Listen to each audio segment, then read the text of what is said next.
True or false? If you leave against medical advice, you will have to pay for all your medical bills.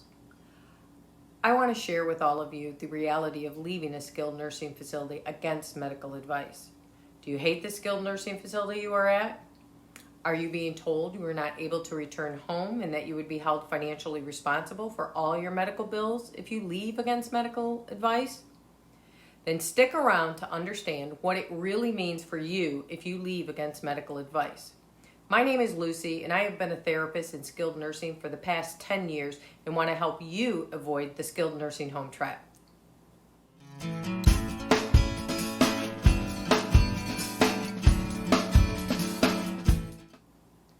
Thanks for being here, YouTube.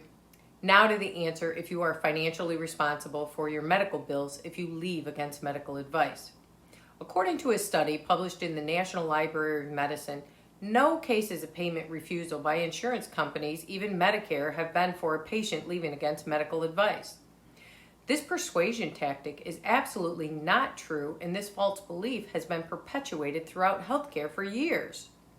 Now stick around to the end of this video because there are consequences, not just the one of you being personally responsible for your entire medical bill.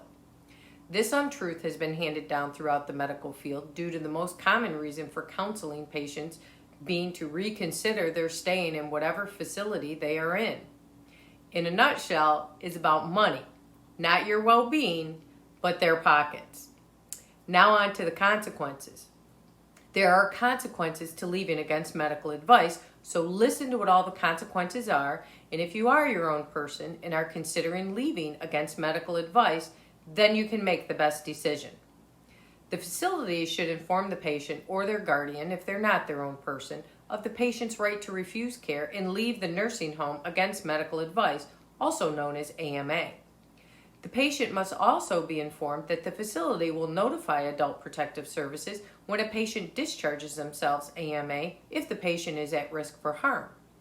Whether that harm comes from who a patient is going to live with, the environment the patient will be living in, the lack of assistance that they have available due to the high level of care needed, and a host of other possibilities.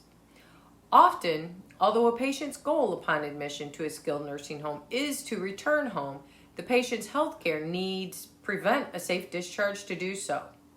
Upon admission, the interdisciplinary team, which includes a physician, nursing, social work, and therapy, must make assessments as to the patient's care needs.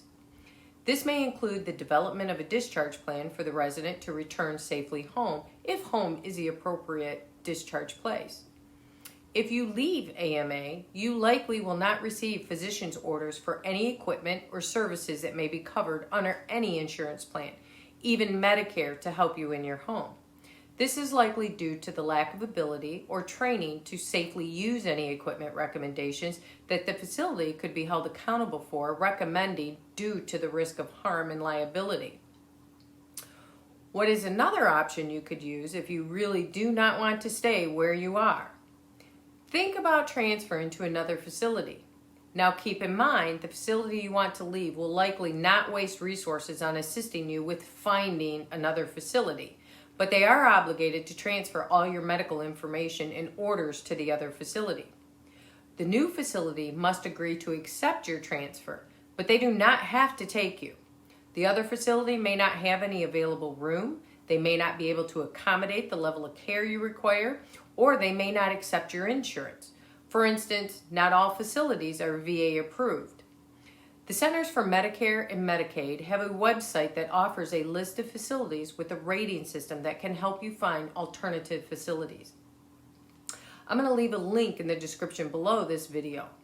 Look within the link for the Compare Care list as well, and there you will find each facility's star rating from 1 being below average to 5 stars being above average. You can also click on reports of complaints of each facility as well. If you do not have family that can transport you to another facility, don't be afraid to reach out to the other facility and ask if they can come pick you up and transport you to their facility. So in review, 1, being financially responsible for paying all your medical bills out of your own pocket is false. 2, there may be a referral to Adult Protective Services. 3, you will likely not receive any prescription for equipment or services that could be eligible for insurance coverage. And 4, you have the option to transfer to another facility. Please like this video so others can find this information. Subscribe to my channel as I have more content regarding Medicare and skilled rehab coming that you won't want to miss. I hope this has helped you clear up the spread of inaccurate information and allows you to make the right decision for your recovery needs. All the best to you.